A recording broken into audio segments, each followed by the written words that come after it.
오늘 에베소서 4장 15절 사랑 안에서 참된 것을 하여 라고 말씀하고 있습니다. 오늘날 한국 교회에서 사랑이라는 것을 이야기하면서 참된 것을 놓칠 때가 많이 있다. 참된 것을 한다는 것은 무슨 의미이냐? 사랑 안에서 참된 것을 할 때만이 그것이 하나님의 사랑으로 표현이 된다는 것을 얘기하고 있습니다. 그럴 때 그리스도에게까지, 우리의 머리이신 그리스도에게까지 자라서 우리의 삶이 그리스도인으로서의 삶의 열매를 맺게 된다라고 성서는 얘기하고 있습니다. 많은 사람들이 사랑을 얘기하면서 그것이 사랑인지, 정말 진리 안에서 참된 것을 말하는 사랑인지, 아니면 그냥 방임인지, 내가 좋고 너도 좋으니까 그냥 그렇게 가자라고 얘기하는 방임인지, 사랑을 빙자한 방임인지, 정말로 사랑 안에서 참된 것을 말하여 그 사랑이 그리스도에까지 자라게 하는 사랑인 것을 우리는 이해를 해야 된다는 것을 말하고 있습니다. 성서에서 이야기한 사랑은 무엇이냐? 하나님께서는 우리에게 복 주신다고 말씀하셨고, 우리가 엄청난 그 하나님의 특권을 가진 자녀라고 말씀하셨지만, 하나님 안에 머물지 않을 때, 주님 안에 머물지 않을 때, 이것은 무슨 말씀이에요? 우리가 주님 안에 머문다는 것은 무슨 말씀입니까? 주님의 이름을 부르고 주님에게 주여 주여 하고 주님의 말씀을 묵상하고 기도를 열심히 하는데, 우리의 삶의 열매들은 그거와 정반대 방향, 때로는 그런지 아닌지 알 수 없는 방향으로 드러난다면 그것은 하나님 안에 머무는 것이 아니고 하나님을 나의 도구로 사용하는 우상화라고 성서는 분명하게 얘기하고 있습니다. 하나님의 이름만을 부른다는 것이, 그것이 하나님의 안에서 참된 것을 말하는 것이다. 하나님을 예비하는 것의 증거라고 얘기하지 않는다는 것이죠. 그러면 무엇이 증거인가? 우리의 삶에서 올바른 결단들을 통하여서, 올바른 선택들을 통하여서 그리스도에게까지 자라가는 사람들, 범사에. 근데 어디서 자라요? 범사회라고 되어 있습니다. 교회 안에서만 예배하고 찬송 부르고 열심히 봉답을 한다고 해서 그것이 그리스도에게까지 자라가는 것이라고 착각하지 말라는 것을 여기서 분명하게 얘기하고 있어요. 성서에서는 우리에게 뭐라고 합니까? 너희는 세상의 빛이다 라고 얘기하고 있어요. 예수 그리스도의 온전한 사명은 무엇입니까? 너희가 예루살렘과 사마리아와 온 유대와 사마리아와 땅 끝까지라고 얘기하고 있습니다. 그리스도인들은 우리의 삶의 모양들이, 하나님의 나라가 우리의 삶을 통하여서 드러나는 결단과 선택들을 하면서 살아가야 된다. 그것이 세상의 가치에 반하여서 드러나게 될지라도 세상에서 영업하는 것을 교회 안으로 가져오고 신앙 안에서 그 똑같은 방식으로 사람들과 관계하면서 살려고 하지 말고 그리스도의 사랑 안에서 참된 것을 말하라고 얘기하고 있습니다.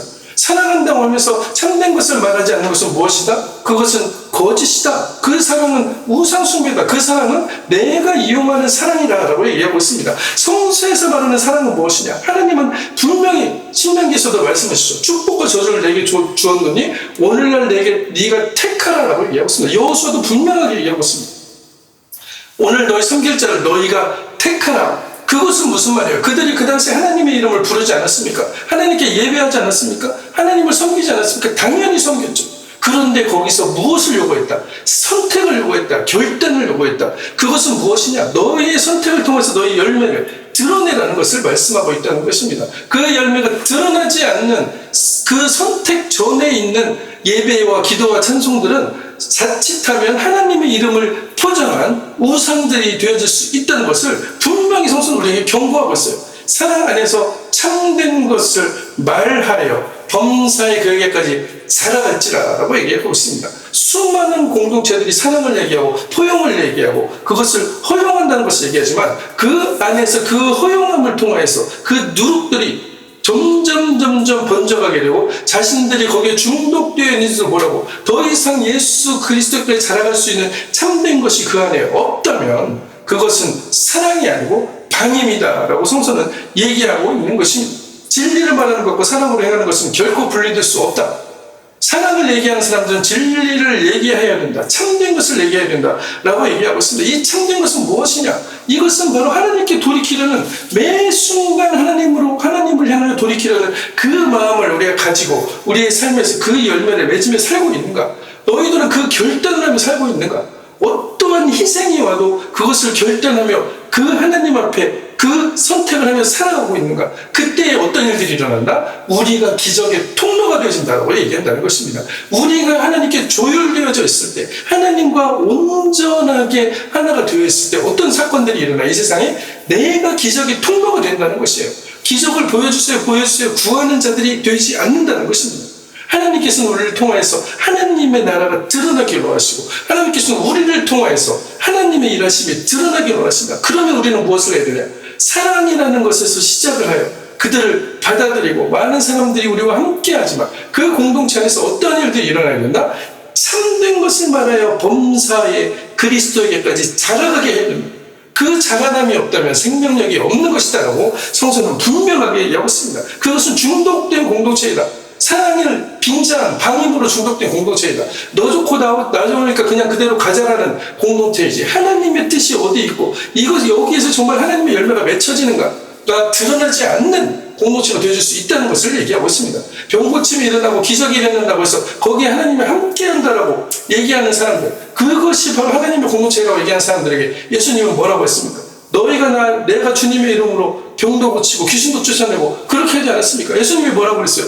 불법을 행하는 자들에 내가 너희를 도무지 알지 못한다. 왜 그렇게 말씀하셨어요? 우리가 그리스도에게까지 자라가려는 그 참된 것들이 그 안에서 말하여지고 행하여지고, 그것들을 통해서 그 진리의 무게를 감당하는 그 공동체가 되었는가를 성서는 분명하게 우리에게 질문하고 있다는 것입니다. 너희 마음이 어디에 있느냐? 정말로 부르는 하나님이, 그 하나님이라는 것을 그 어떤 시금석 앞에서도 그것을 결단하며 선택하며 그 열매를 맺으며 갈 수 있는가를 하나님은 우리에게 묻고 있다는 것입니다. 너희 마음을 찢으라라고 얘기했던 그 말씀, 그러므로 회개에 합당한 열매를 맺고, 마태복음 3장 8절에 말씀하고 있죠.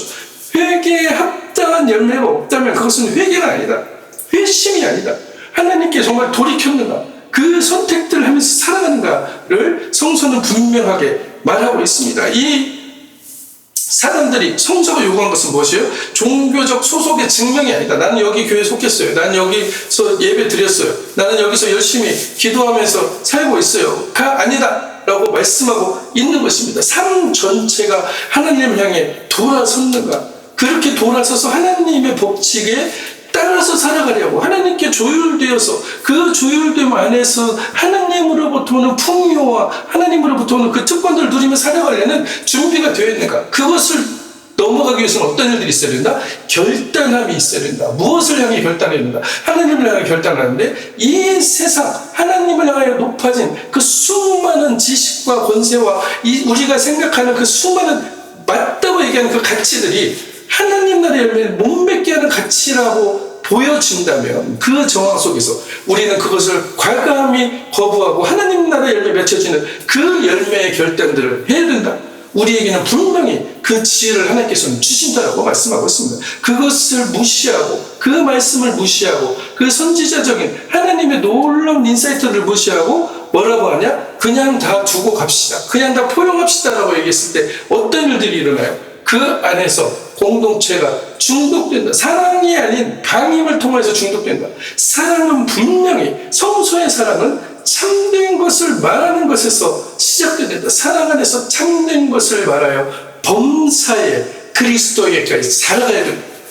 그 성장함이 없고 그 열매 맺음이 없다면 그것은 회개에 합당한 열매를 맺지 못한 것이다 라고 얘기하고 있습니다. 많은 사람들은 회개를 얘기합니다. 많은 사람들이 미스바를 얘기합니다. 미스바에서 회개하고 그들이 승리했다라고 얘기를 합니다. 그 승리가 어디에서 온 것이냐? 그들의 마음이 돌이켰고 회개에 합당한 열매를 맺었기 때문에 하나님의 법칙 안에서 그들에게 하나님이 주신 공급함과 능력으로 승리할 수 있었다는 것을 기억하시기를 바랍니다. 오늘 교회 안에는, 특히 신앙 안에는, 한국 교회 안에는 두 개의 목소리가 항상 있어요. 한쪽은 말합니다. 사랑해야 합니다. 용서해야 합니다. 품어야 합니다. 이 목소리는 분명한 진실이 있어요.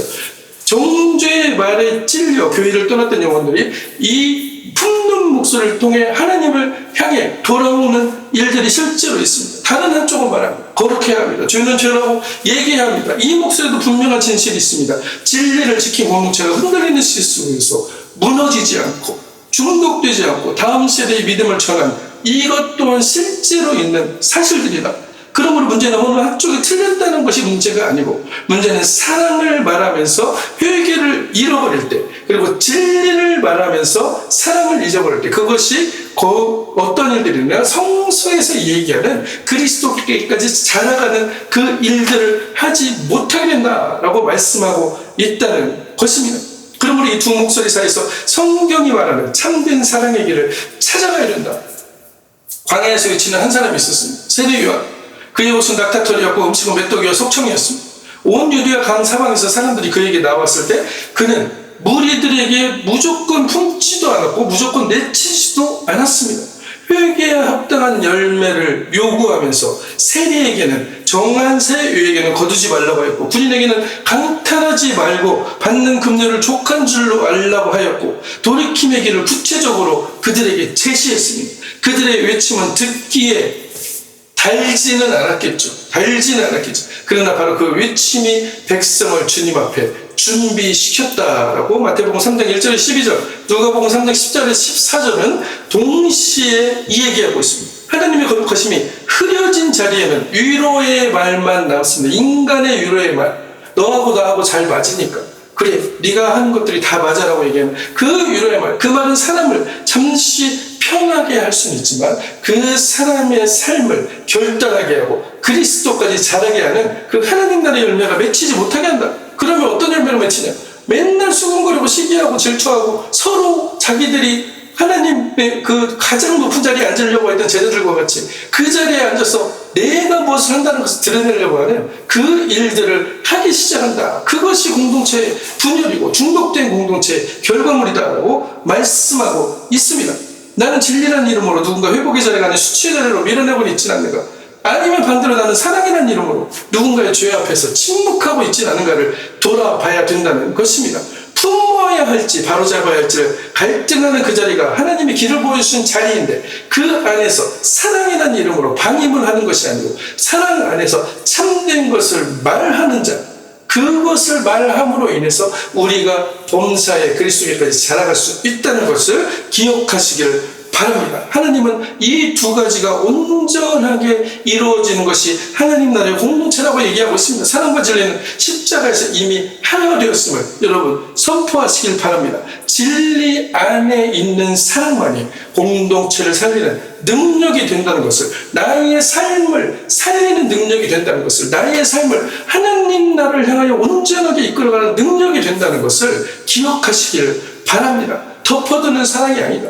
그냥 덮어두고 그냥 방임하는 것이 아니고 일으켜 세우는 사람, 그들을 진정으로 걱정하고 동역자로 생각하면서 나와 함께 하나님 나라를 향하여 걸어가는 동역자라고 생각한다면 내 추종자가 아니고 나를 추종하는 사람들을 만드는 것이 아니고 나와 함께 하나님 나라를 향하여 걸어가는 사람들이라는 것을 동역자로 우리가 생각한다면 그들의 말의 심각성을 이해하고 그들이 가지고 있는 그 수많은 참된 것을 말하는 것에 대해 우리는 사랑이라는 이름으로 모든 것들을 한쪽으로만 치우치려는 그 공동체가 다시 세워져야 된다라고 말씀하고 있습니다. 만일 우리가 죄를 자백하면 그는 미쁘시고 의로우사 우리 죄를 사하시며 우리를 모든 불의에서 깨끗게 하실 것이다라고 요한일서 1장 9절에는 말씀하고 있습니다. 용서의 약속은 죄를 숨기는 것이 아니다. 죄를 그냥 방임하는 것이 아니다. 사랑의 이름으로 그 죄를 덮는 것이 아니다.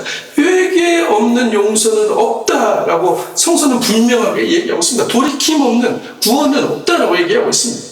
그것 안에서만이, 우리가 주님 안에서, 돌이킴 안에서만이 사랑을 얘기할 수 있다라고 말하는 것입니다. 자백은 정죄를 가는 길이 아니고 깨끗함으로, 거룩함으로 하나님이 원하시는 그 하나님 나라를 향하여 걸어 나가는 길이다. 품기만 하고 돌이킴이 없다면 상처는 덮인 채로 골마가게 됩니다. 그러나 돌이킴만 요구하고 품지 못하면 사람이 부러지게 되겠죠. 성경이 보여주는 사랑, 하나님의 사랑은 이 둘 중 한쪽이 아니다. 죄를 빛 가운데로 가져오게 하시고 그 자리에서 정죄가 아니라 깨끗함으로 그들을 포용하시는 하나님의 사랑이다. 누구든지 죄 없는 자가 돌로 치라고 했지만 예수님께서는 분명하게 그 여인에게 가르치셨습니다. 다시는 이러한 일을 행하지 말라라고 가르쳤습니다. 그것을 포용이라는 이름으로, 사랑이라는 이름으로 그냥 품어주면서 계속적으로 그 죄의 일들을 반복하게 놓아둔다면 그 공동체는 썩어 굶어가는, 누룩이 퍼져서 온 상황에 냄새가 나는 공동체가 될 것이다. 방임 공동체가 될 것이다 라고 얘기하고 있습니다. 하나님은 호세아에게 차마 감당하기 어려운 명령을 내리셨죠. 떠나간 아내 고멜을 다시 사랑하라는 것이었습니다. 호세아는 은 15개와 보리 한 호멜 반을 주고 그녀를 다시 데리고 왔습니다. 그러나 그 사랑은 모든 것을 없던 일로 덮어버린 사랑이 아니었다는 것을 기억하시길 바랍니다. 너는 많은 날 동안 나와 함께 지내고 음행하지 말라고 말하며 돌이킴의 자리로 함께 들어가는 사랑이었다. 값을 치르고 데려왔으나 새 삶으로 일으켜주는 사랑이다 라고 말하고 있습니다. 이것을 떠난 이스라엘을 향한 하나님의 마음이 호세아 3장 1절 3절에 들어있다는 것을 말씀하고 있습니다. 회개 없이 그리스도의 옷만 걸치는 사람은 약을 마시지 않고 붕대만 감는 병자와 같다. 참된 믿음은 마음에 돌이키면서 그들의 마음이 돌이켜지고 새롭게 변화되면서 시작된다라고 성서는 분명하게 말씀하고 있습니다. 값을 치르다, 코페를 한 예수님께서 우리에게 대속하셨다라는 그 의미와도 같은 것이죠. 누군가가 값을 치르지 않고 나를 하나님의 자녀의 자리로 부를 수 없다는 것을 얘기하고 있습니다. 그리스도께서 우리를 그렇게 값을 치러 우리를 부르셨는데 우리 또 어떻게 해야 된다? 하나님께 돌이킨 그 합당한 열매가 드러날 때만이 하나님의 자녀가 되어진다라고 말씀하고 있습니다. 값을 치르고 품으신 하나님의 사랑이 오늘 우리를 새 삶으로 부르고 있다. 우리의 죄를 자백하면 미쁘시고 우리로서 모든 불의에서 우리를 의롭다고 하시는 그 하나님, 그것이 바로 우리의 믿음이 정렬되어진다는 것이라는 것을 말하고 있습니다. 이 하나님의 뜻을 분별할 수 있는 사람은 누구냐? 하나님의 말씀으로, 하나님의 마음을 향하여 새롭게 함으로 변화를 받은 사람들, 새로운 존재만이 이것을 분별하고 이것을 결단할 수 있는 용기를 가질 수 있다. 성서는 이러한 사람을 그리스도인이라고 부른다는 것입니다. 죄를 빛으로 가져온 자는 회복의 문이 열림을 선포하고, 하나님의 사랑은 그저 덮어주는 사랑이 아니고 일으켜 세우는 사람이다. 그 사람을 가르치고 그 사람이 회개에 합당한 열매를 맺도록 가이드라인을 주면서 그를 세우는 사랑이다라고 말하고 있습니다. 그냥 가져고 데리고 와서 덮어놓고 똑같은 일을 반복하게 하는 것이 아니다라는 것을 분명하게 말하고 있죠. 치우침의 뿌리, 중심을 이룬 마음들이 이러한 한쪽에 치우침이 있게 된다. 면책은 숨은 사람보다 나으니라 친구의 아픈 책망은 충직으로 말미암은 것이나 원수의 작은 입맞춤은 거짓에서 나는 것이다 라고 잠언 27장 5절에서 6절에 말하고 있습니다. 숨겨진 사랑은 아무에게도 유익을 주지 못하나 상처를 내는 정직한 책망이 달콤한 기만보다 사람을 살리게 된다라고 말씀하고 있다는 것입니다. 우리는 왜 한쪽으로 치우치게 됩니까? 무조건 덮어두는 방임 뒤에는 사람에게 사랑받고 싶은 마음과 갈등을 피하고 싶은 두려움이 숨어 있다는 것입니다. 하나님 앞에서 옳지 않은 것을 옳지 않다고 얘기할 수 없는 그 용기가 안 나온다는 것이죠. 결단의 용기가 안 나온다는 것이죠. 하나님의 뜻을 따르지 아니하고 내가 주는 그 두려움에 굴복해버리고 내가 가지고 있는 그 갈등의 두려움을 앞에 굴복해버리고 다른 사람에게 칭찬받고 사랑받으려는 그 마음에 그 마음들이 무의식적으로 들어있다. 무조건 내리치는 정죄 뒤에는 자신의 옳음을 확인하려는 은밀한 만족이 또한 숨어 있다는 것입니다. 겉모습은 정반대이지만 뿌리는 같다. 시선이 하나님이 아니고 사람과 자기 자신에게 있다는 것을 말하고 있습니다. 맹목적인 감싸기도 무조건 내침도 그 치우침 자체가 하나님과의 비정렬에서 시작되어진다. 사랑으로 품으라 우리 안에 하나님을 향한 그 그리스도께까지 살아가야 하는 그 바로 세움이 함께 존재할 때에 이것이 정죄가 아니고 그를 내치려는 것이 아니고 정직하게 하나님께 회복되어져가는 길을 만들 수 있다. 진정으로 살려면 회개해야 된다라고 말하고 있다는 것입니다. 실로 제사장 엘리의 아들들의 죄를 알고 있었죠. 홈리와 비나스가 여호와의 제사를 멸시하고 회복문에서 수종된 여인들과 동침한다는 소문이 온 이스라엘에 퍼졌을 때 엘리는 다만 악한 말로 약한 말로 타의를 하고 그들을 포용했습니다. 그것이 사랑이라고 얘기했어요. 그러면서 그것들을 금하지 않았어요. 하나님은 그 침묵의 뿌리를 이렇게 짚으셨습니다. 내가 내 아들들을 나보다 더 중히 여겼다라고 성서는 증언하고 있습니다. 사랑처럼 보였던 그 침묵의 끝에서 두 아들이 한 날에 죽였고 한 날에 죽었고 언약궤를 빼앗겼으며 한 가문과 한 시대의 영광이 떠나가 버렸다라고 사무엘상 2장 22절 29절 3장 4장에서 말씀하고 있습니다. 거짓 평화, 방임, 거짓 평화를 전하는 것은 가장 잔인한 형태의 무자비한 행동이다라고 얘기하고 있습니다. 그것은 사랑이라는 이름으로 행해지는 영혼에 대한 배신이 된다. 나의 침묵은 오늘날 공동체를 향한, 아니면 나 자신을 향한 나의 침묵은 나를 위한 것입니까? 그 사람을 위한 것입니까? 아니면 미움받고 싶지 않고 착한 사람이라는 소리를 듣고 싶고 사랑이 많은 사람이라는 소리를 듣고 싶은 나 자신을 위한 것입니까? 아니면 그들을 포용하면서 그들에게 해야 될 것, 마땅히 하나님 앞에서 돌이켜야 될 것들을 얘기하고 가르치며 그들을 세우는 사랑으로 세워지고 있습니까? 를 우리는 분명하게 스스로에게, 공동체에 물어야 된다는 것입니다. 사람의 눈치가 아니고 하나님의 마음이 우리 판단의 중심이 됨을 오늘 선포하시길 바랍니다. 치우침의 뿌리가 드러나는 그 자리에서 회복이 시작됨을 선포하시기를 바랍니다. 은혜와 진리가 함께 걷는 이 길에서만이 하나님의 나라는 온전하게 이름이 된다, 이루어진다. 말씀이 육신이 되어 우리 가운데 거하시며 우리가 그의 영광을 보니, 아버지의 독생자의 영광이요 은혜와 진리가 충만하더라. 은혜와 진리가, 하나님의 모든 덮으시는 은혜 안에 진리가 함께 충만하더라라고 요한복음 1장 14절에는 말씀하고 있습니다. 예수 안에서 은혜와 진리는 서로 경쟁하지 않습니다. 서로 치우치지 않습니다. 그분의 진리는 은혜롭게 다가오며 그분의 은혜는 언제나 진리 안에서만 역사한다라고 성서는 분명하게 증언하고 있습니다. 예수 안에서 은혜와 진리가 서로 한쪽으로 치우치고 한쪽으로만 끌어가려고 하는 것이 아니라는 것을 말하고 있죠. 가늠하다 잡혀온 여인 앞에서 주님은 정죄하지 않으라는 그 사랑을 분명하게 선포하셨습니다. 그러나 가서는 다시 죄를 범치 말라라고 분명하게 말씀하셨죠. 그것을 우리는 분명하게 기억해야 됩니다. 요한복음 8장 11절, 은혜와 진리가 서로를 삼키지 않았고 진리가 은혜를 밀어내지 않고 마음의 중심이 하나님께로 돌아올 때 우리도 비로소 이 두 가지를 한 사랑으로 행할 수가 있다. 이것이 진정한 사랑의 의미이다. 방임적 사랑이 사랑이 아니고, 거짓 안전을 얘기하는 것이, 거짓 평화를 얘기하는 것이 사랑이 아니고, 그것을 온전하게 세워가는 것이 사랑이다. 지혜로운 의사처럼 영혼을 돌보시는 우리가 되기를 소망합니다. 어떤 상처는 부드러운 껍질로 낫고 어떤 상처는 아픈 절개로 낫는 것이다. 둘 다 고치려는 사랑에서 나오는 것이다 라고 성서는 분명하게 얘기하고 있습니다. 은혜와 진리가 함께 흐르는 곳마다 생명이 일어납니다. 그냥 방임적인 그 사랑이 있는 곳에서 그 하나님의 생명이 드러날 것이라고 착각하지 마십시오. 회개 없는 용서는 없고 하나님 향해 온전한 돌이킴이 없고 그것을, 진리를, 참된 것을 말하는 사랑이 없는 곳은 그것은 방임적인 사랑일 뿐이다 라고 성서는 분명하게 얘기하고 있습니다. 다 두면 하나님께서 언젠가 하시겠죠.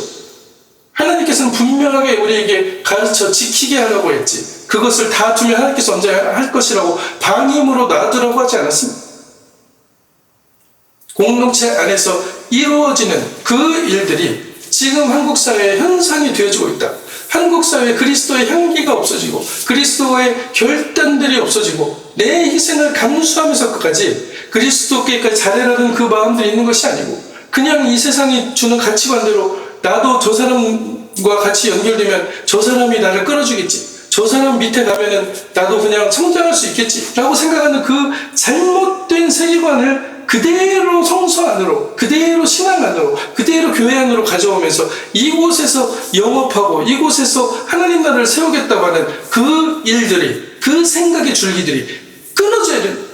왜 끊어져야 된다? 그것이 하나님의 뜻을 세우지 못하기 때문이다 라고 성서는 분명하게 말씀하고 있습니다.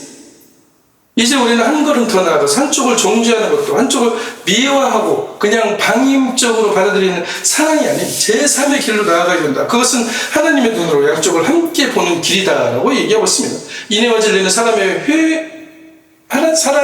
회의 탁자에서 타협으로 만나는 것이 아니라 하나님의 구원 안에서 서로 만난다. 인애와 진리가 서로 만난다라고 얘기하고 있습니다. 인애와 진리가 같이 만나고 의와 화평이 서로 입을 맞추었으며 시편 85편 10편에 10절에 말씀하고 있습니다.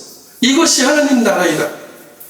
이것이 하나님 나라이다. 인애와 진리가 같이 만나고 의로움과 화평함이 서로 입을 맞추었으며 이것이 하나님의 나라라는 것을 기억하시기를 바랍니다. 욥의 세 친구들이 찾아왔죠. 그들이 말은 흠잡을 데 없이 정해내 보였지만 죄의 결과이니 회개하라는 것이었습니다. 그러나 하나님은 그들을 정죄를 기뻐하지 않으시고 너희가 나를 가리켜 말한 것이 내 종 욥의 말같이 옳지 못하다라고 분명하게 책망하셨습니다.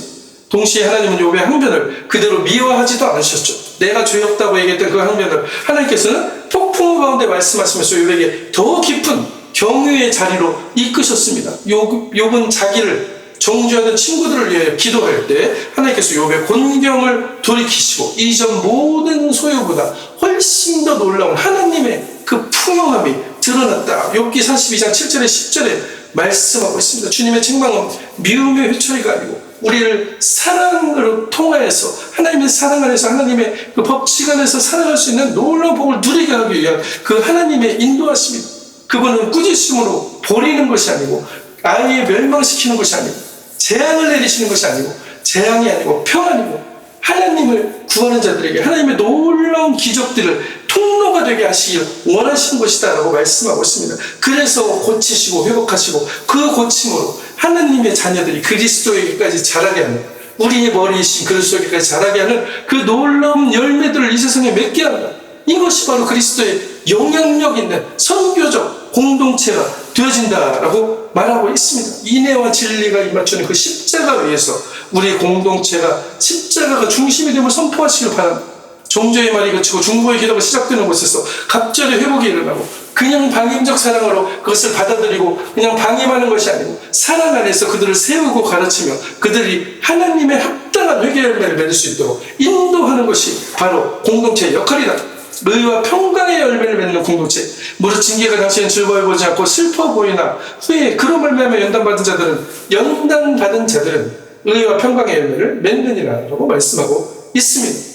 연단의 과정이 없이 방임하는 것, 그냥 수용하는 것, 그냥 포용하는 것은 하나님이 말씀하시는 사랑이 아니다라고 분명하게 말씀하고 있습니다. 하나님께 정렬된 공동체는 죄를 덮어두거나 사랑으로 그것들 다 가리려고 하는 것이 아닙니다. 진리를 말하나 그것을만으로 진리를 통해서 그 사람을 쳐내려고 하는 것이 아닙니다. 그런 공동체 안에서 책망은 끝이 아니라 시작이 되고 아픈 것은 의와 평강의 열매로 이어져 간다. 이 열매가 드러나느냐라고 말씀하고 있다는 것입니다. 하나님 우리를 단지 용서받은 사람만으로 부른 것이 아니고 그 열매를 맺으며 다른 사람을 일으켜 세우는 사람으로 부르셨다라고 말씀하고 있습니다. 오늘 우리 진리 안에서 사랑하는 성도가 되시기를 축원합니다. 사랑 안에서 진리를 세우는 우리가 되기를 축원합니다. 덮어두는 침묵이 아니고 방임적인 사랑이 아니라 세우는 음성으로 서로를 살리는 교회와 공동체가 되시기를 축원합니다. 은혜와 진리가 충만하고 인애와 진리가 의와 평강이 함께 입맞추는 공동체가 되기를 축원합니다. 그래서 그 안에서 그리스도를 향하여 온전히 자라나서 이 삶에서 하나님의 기적의 통로가 되시길 바랍니다. 기적을 구하고 어디가 기적이 일어났대, 어디가 일어날 때가 아니고 나를 통해 하나님의 기적이 드러나는 그 기적의 통로가 되시기를 그리스도로 간절히 축원합니다.